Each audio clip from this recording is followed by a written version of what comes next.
My son, they say the threads that hold a family together are spun from love and time, woven through years of shared laughter, quiet comfort, and simple traditions. For a decade, the strongest thread in my life was Sunday dinner. It wasn't just a meal. It was the one time each week the silence in my life was filled with the sounds of family. I never imagined that my own son would be the one to take a pair of scissors to that thread, cutting it so cleanly that the two ends might never be tied back together again. My name is Sophia, and I am 72 years old. My story isn't one of grand adventures or dramatic headlines. It's a quiet story, one that takes place in a comfortable living room and around a well-loved dining table. That sometimes the quietest stories hold the deepest heartbreaks. My husband Richard passed away from a sudden illness 12 years ago. The world lost its color. Richard was the vibrant one, the one with the booming laugh that could shake the windows and a story for every occasion. I was his quiet counterpart, the steady hand on his arm, the calm in his storm.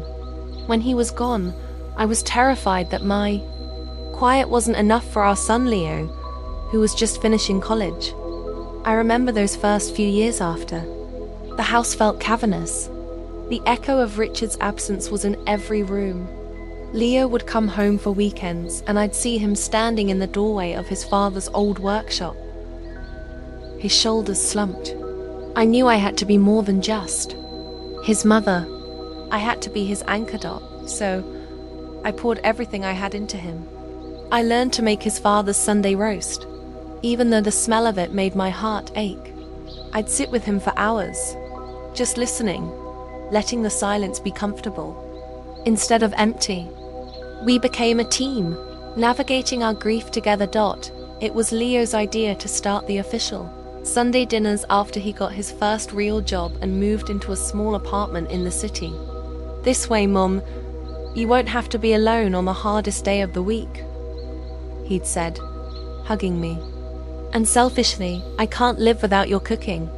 Those early Sunday dinners were my lifeline. Leo would arrive around 5 p.m., his arms full of laundry for me to wash, a sheepish grin on his face. We'd talk for hours while I cooked. He'd tell me about his work, about his friends, about the funny things he saw on his commute. We'd sit at the old oak table where he'd done his homework as a child, and for a few hours, the house felt like a home again. I'd pack him leftovers to take with him, and he'd leave with a full stomach and clean clothes, promising to call during the week. It was our rhythm. It was perfect. And then Leo met Chloe. The first time he brought her to dinner, I was so nervous I'd triple-check the table setting. I wanted so badly to like her.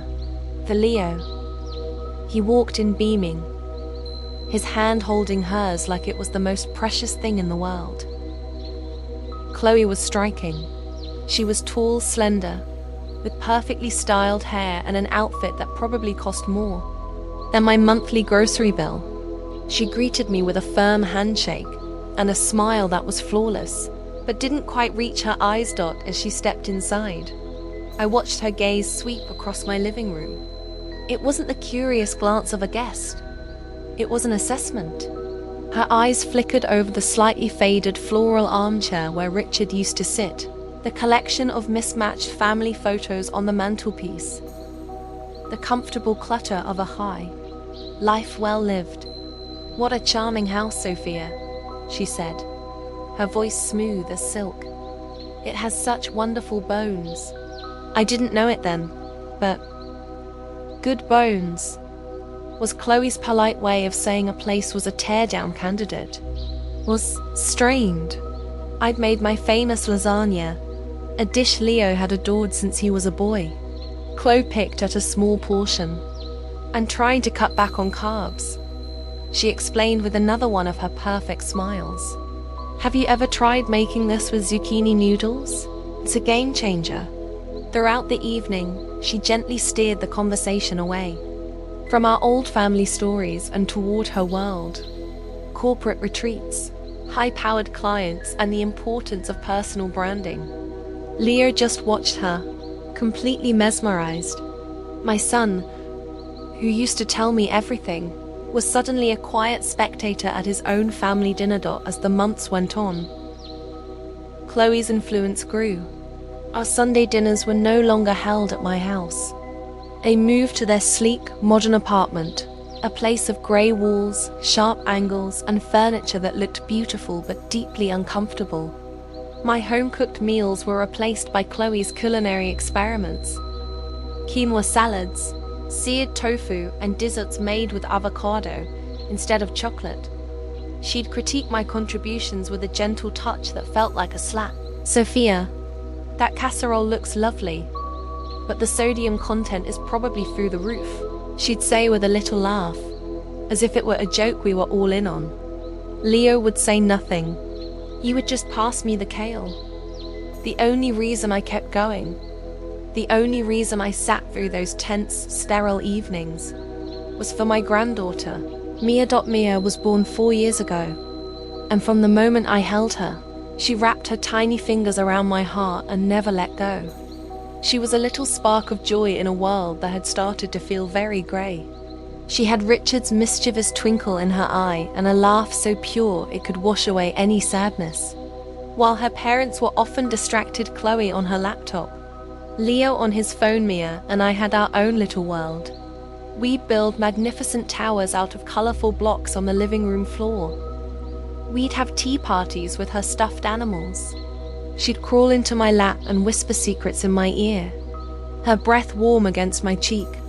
She called me Grandma Soph, and when she said it, I felt like the most important person in the world. For Mia, I would endure Chloe's passive-aggressive comments. For Mia, I would watch my son fade into the background of his own life. For Mia, I would do anything. That's why this particular Sunday was so monumentally important. It was the weekend of Mia's 5th birthday. For weeks I have been planning.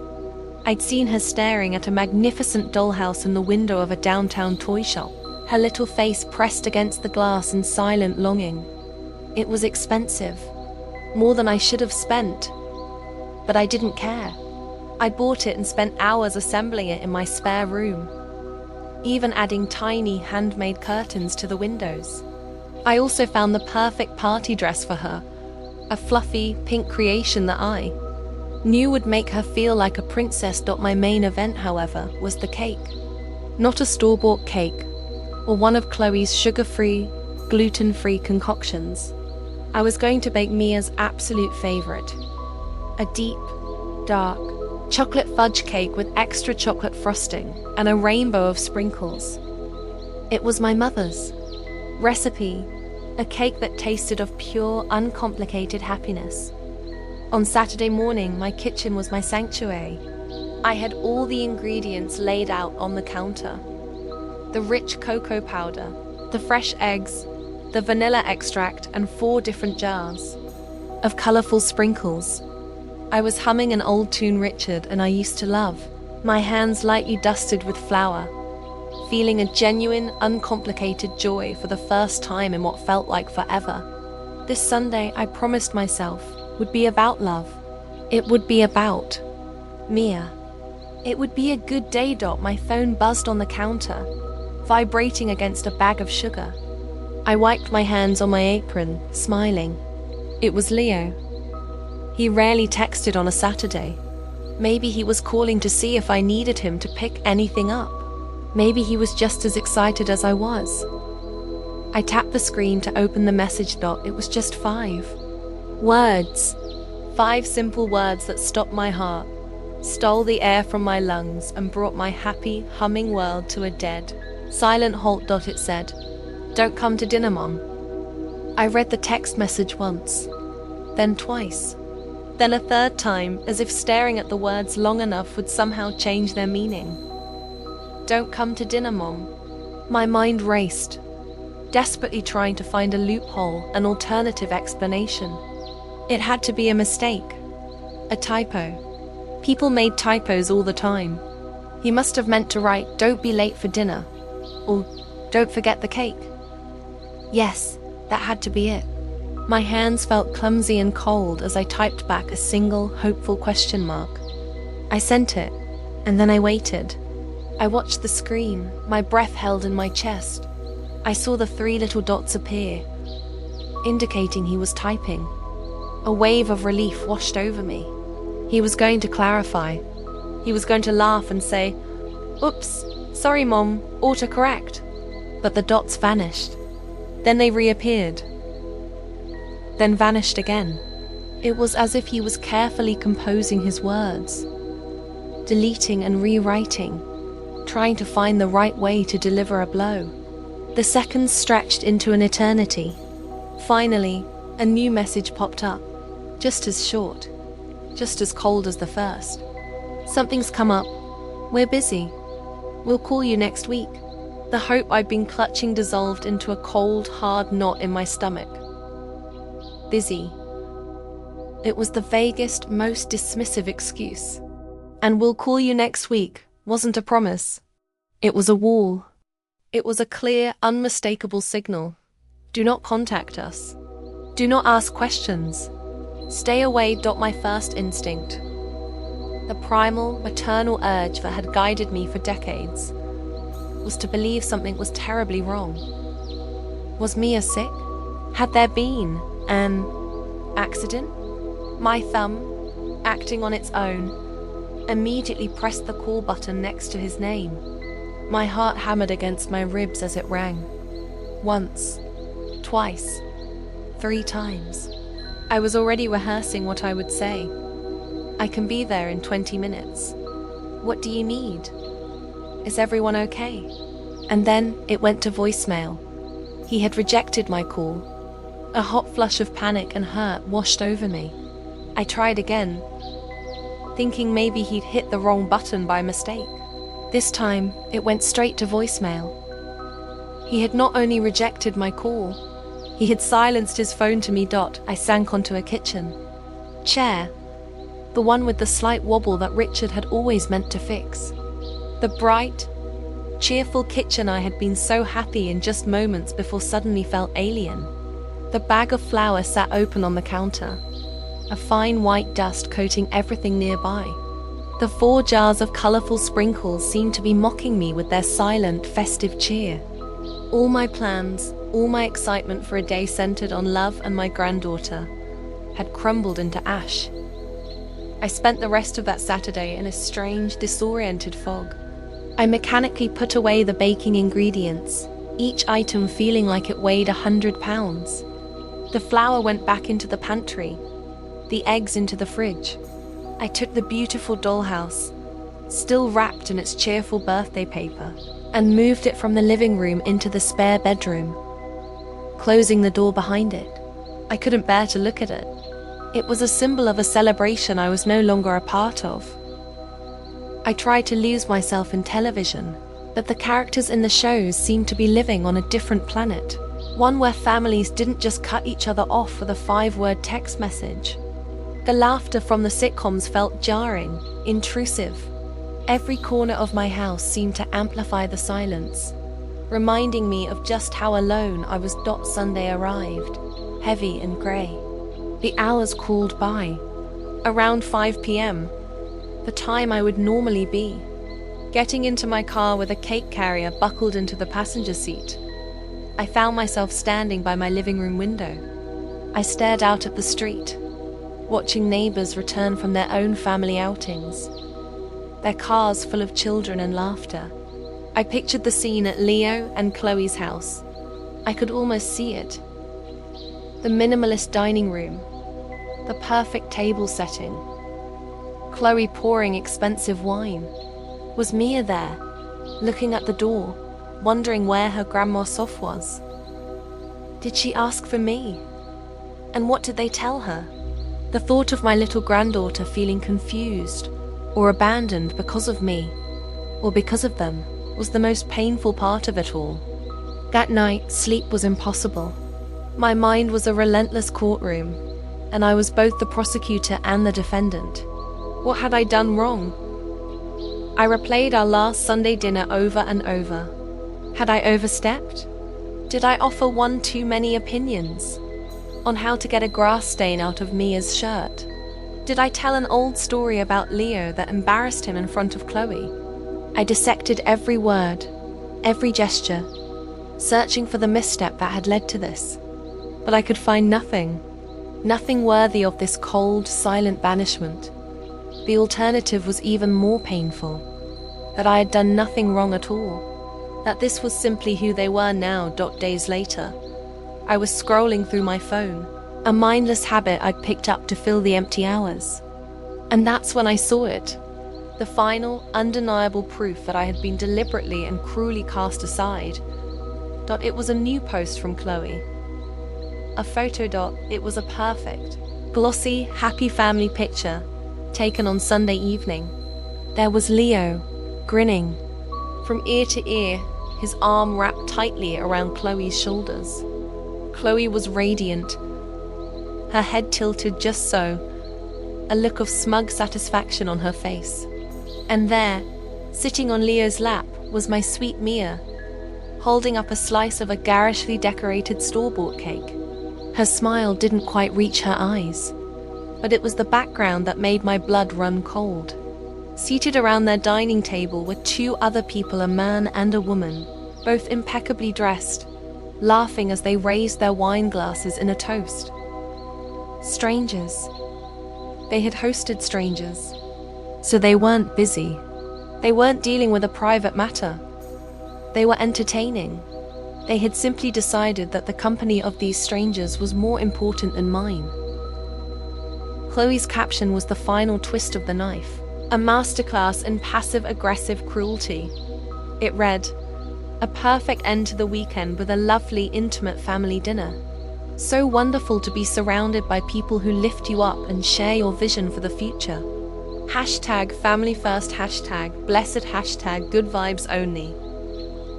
Family first. The audacity of it stole the air from my lungs. The hashtag felt like a personal attack. I wasn't part of their good vibes. I didn't share their vision. I was the person who, apparently, dragged them down. The hurt I'd been nursing for days curdled into something colder, sharper. This wasn't a misunderstanding. This was a statement. I had been deemed unworthy. An embarrassment to be hidden away when someone important was coming over. My son, the boy I had raised to be kind and decent, had stood by and let it happen. He had chosen appearances over his own mother. That night, as I lay in bed staring at the ceiling, I felt a shift inside me.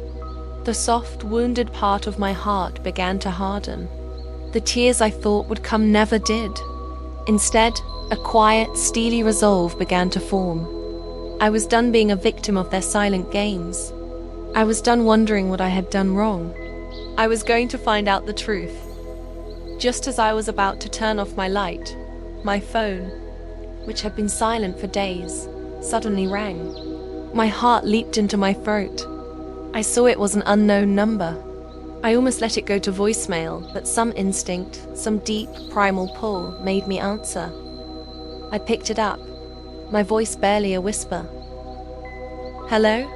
A tiny, hesitant voice, a voice I could recognize in a crowded room, came through the line. "Grandma Soph?" Mia whispered, her voice so small it was almost lost in the static. "Why didn't you come?" Mommy said you didn't want to see me anymore. And then, before I could even gasp, before I could tell her it wasn't true, the line went dead.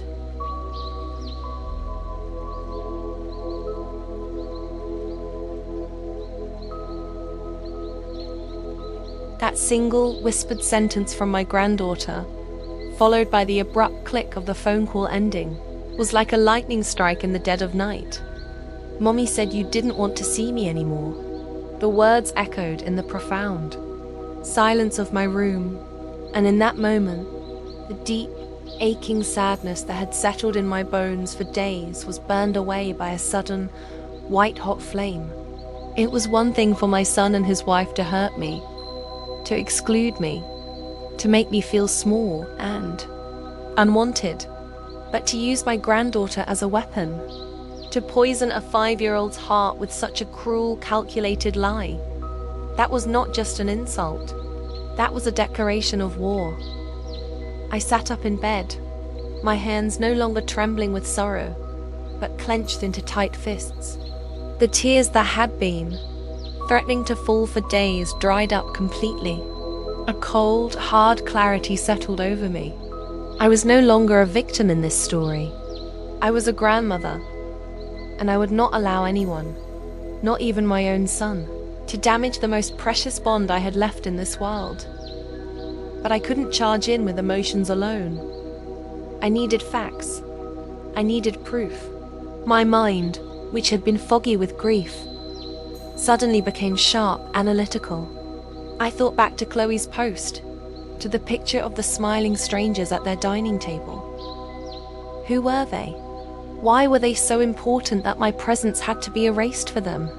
My thoughts drifted to my old book club friend, Sarah.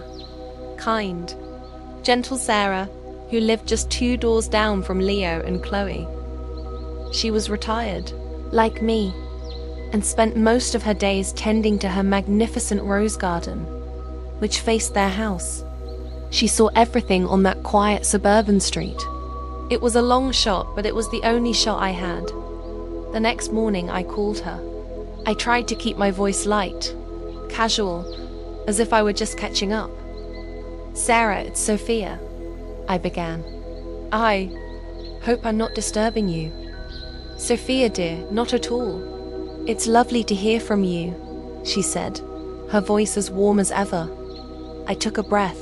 "I know this is a strange question, but I was just wondering if you happened to be home last Sunday evening. Leo and Chloe mentioned they had some people over, and I was just curious." There was a slight pause on the other end of the line. "Oh, yes," Sarah said, her tone shifting. "I was out pruning my prize winners until dusk. They had that couple over, the Davenports. They're looking to buy that big old estate on the hill. My cousin is their realtor, and she says they're terribly particular. Old money, you know. Apparently, Chloe has been trying to land them as clients for her marketing firm for the better part of a year. It's a huge deal for her, or so I've heard." Every word was a puzzle piece clicking into place. It was about business. It was about money. It was about impressing people who had what Chloe wanted. "I see," I said, my voice quiet. "Is everything all right, dear?" Sarah asked, sensing the strain in my voice. "You sound tense." I decided to be honest. "Sarah, they told me not to come on Sunday. They said they were busy. I'm just trying to understand why." Another pause, this one longer, heavier. "Oh, Sophia," she finally said, her voice soft with sympathy. "I shouldn't meddle, but I was on my porch earlier that day, and Chloe was on her phone. She was speaking rather loudly to Leo, I think. She seemed very agitated." My heart began to beat a slow, heavy drum against my ribs. What did you hear her say?" Sarah sighed. "I only caught a snippet, but it was quite clear. I heard her say, 'Leo, I'm telling you, we cannot have your mother here tonight. The Davenports are judging everything: the food, the wine, the conversation. Your mother is sweet, but she's a liability. She start talking about her garden, or Richard, or some old family recipe. We need to project a modern, successful, forward-thinking image. For one night, can you please just put our future first? Just handle it. Tell her not to come." A liability dot the word hung in the air between us. It was uglier, more clinical, and more painful than anything I could have imagined. I wasn't just old-fashioned. I was a risk to their financial ambitions. My love, my history, my very presence was something to be managed, hidden away like a shameful secret when important people were around. And my son had handled it. "Thank you, Sarah," I said, my voice surprisingly steady. "You have no idea how much you've helped me." After I hung up, I stood in my kitchen for a long time, looking out the window at my own little garden. The garden Chloe thought made me a liability. I looked at the climbing roses Richard and I had planted together, at the sturdy tomato vines I'd nurtured from tiny seeds. This garden was a testament to patience, to love, to tending to something real. It was everything their shallow, ambitious world was not. The anger I felt was no longer hot. It was a cold, solid thing. It gave me a strength I didn't know I still possessed. I knew exactly what I had to do. The next morning, I didn't call. I didn't text. I got in my car and drove to their house. I knocked on their door at 10 o'clock on a Tuesday morning.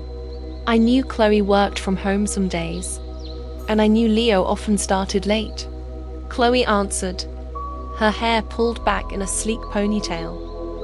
A look of utter shock flashing across her face before she composed it into her usual mask of polite indifference. "Sophia, what a surprise," she said, blocking the doorway slightly. "Is everything okay?" "I'm fine," I said, my voice even. "I'd like to come in." I didn't wait for an invitation. I stepped past her into their immaculate, joyless foyer. Leo was in the kitchen, scrolling on his phone.